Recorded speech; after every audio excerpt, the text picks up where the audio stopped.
Imagine for a moment a developed nation, renowned for its progressiveness and respect for human rights, yet hiding a dark truth. Thousands of Indigenous women and girls go missing or are murdered, and their cases remain unsolved, ignored, and neglected. This is the shocking reality of the missing and murdered Indigenous women and girls MIWG crisis in Canada, an epidemic of violence plaguing Indigenous communities across the country. Prepare to delve into a story of systemic injustice, intergenerational trauma, and the tireless fight for recognition and justice. This is a cry for truth and reconciliation, a reminder that violence against the most vulnerable is an open wound demanding healing and accountability. What is Canada hiding? And why has the world taken so long to heed the cries of these silenced voices? Today, we will expose the truth behind one of Canada's greatest humanitarian tragedies. The crisis of missing and murdered Indigenous women and girls MIWG in Canada is a tragedy of epic proportions, rooted in centuries of colonialism, racism, and sexism. For decades, violence against Indigenous women and girls was systematically ignored by authorities and society at large. Although Indigenous women and girls represent a small percentage of the Canadian population, they are disproportionately victims of homicide and disappearance. Shocking statistics reveal that Indigenous women and girls are 12 times more likely to go missing or be murdered compared to non-Indigenous women. And in some regions, this rate can be even higher. This alarming disparity points to profound failures in the justice system and in the protection of human rights. This violence is not random. It is the direct result of colonial and patriarchal policies that stripped Indigenous women of their traditional roles in their communities and governance, diminishing their status in society and making them vulnerable to violence. The multi-generational and intergenerational trauma caused by policies such as residential schools, the forced removal of children from their families, the 60s scoop, and systemic discrimination contributed to marginalization, poverty, housing insecurity, lack of access to education, employment, healthcare, and cultural support, creating a vicious cycle of vulnerability. These policies, which aim to assimilate and destroy Indigenous cultures, left a legacy of pain and disorganization that still deeply affects communities today. After years of relentless pressure from families, activists, and Indigenous organizations who refused to allow this tragedy to be swept under the carpet, the Canadian government launched the National Inquiry into Missing and Murdered Indigenous Women and Girls MIWG in 2016. The objective of the inquiry was to investigate the systemic causes of violence against Indigenous women, girls, and LGBTQIA people, and to provide recommendations to end this crisis. It was a crucial step towards acknowledging the gravity of the problem and seeking comprehensive solutions. The National Inquiry heard testimonies from over 2,000 family members, violence survivors, experts, and knowledge keepers over 2 years of public hearings and evidence gathering across the country. These hearings were moments of profound emotion and revelation, where the pain and resilience of Indigenous communities were exposed to the world. The final report of the National Inquiry, titled Reclaiming Power and Place, was released in 2019. The report revealed that persistent and deliberate human and Indigenous rights violations and abuses are the root cause behind the staggering rates of violence against Indigenous women, girls, and LGBTQIA people in Canada.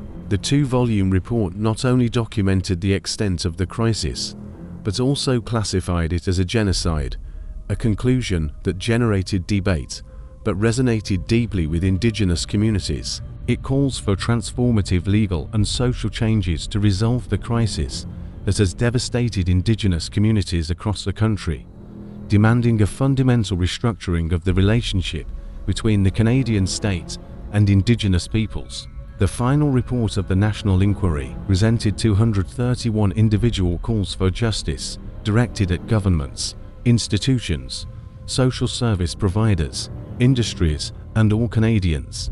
These calls are a comprehensive roadmap for change, addressing crucial issues that need to be resolved to end violence and promote reconciliation.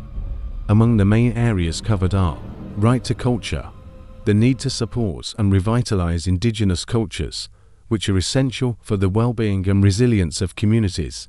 This includes supporting languages, traditions, and cultural practices that have been suppressed by centuries of colonial policies. Right to health. This means addressing health disparities affecting indigenous communities and providing care that respects their traditions and specific needs. Right to security.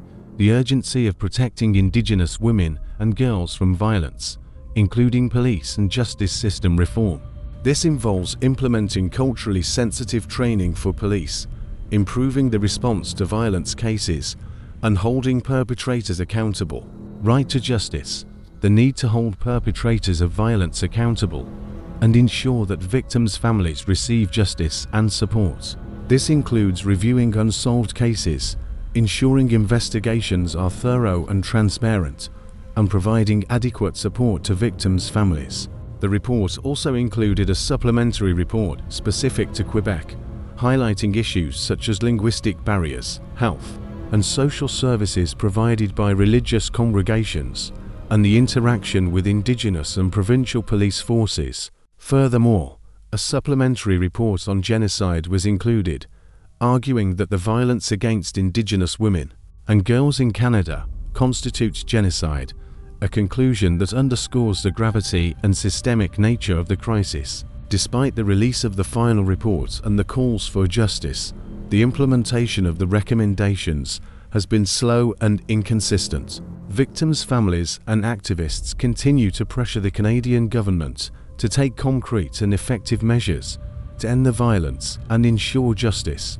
The MMIWG crisis is a constant reminder that reconciliation in Canada cannot be achieved without addressing the profound historical and systemic injustices that continue to affect Indigenous communities.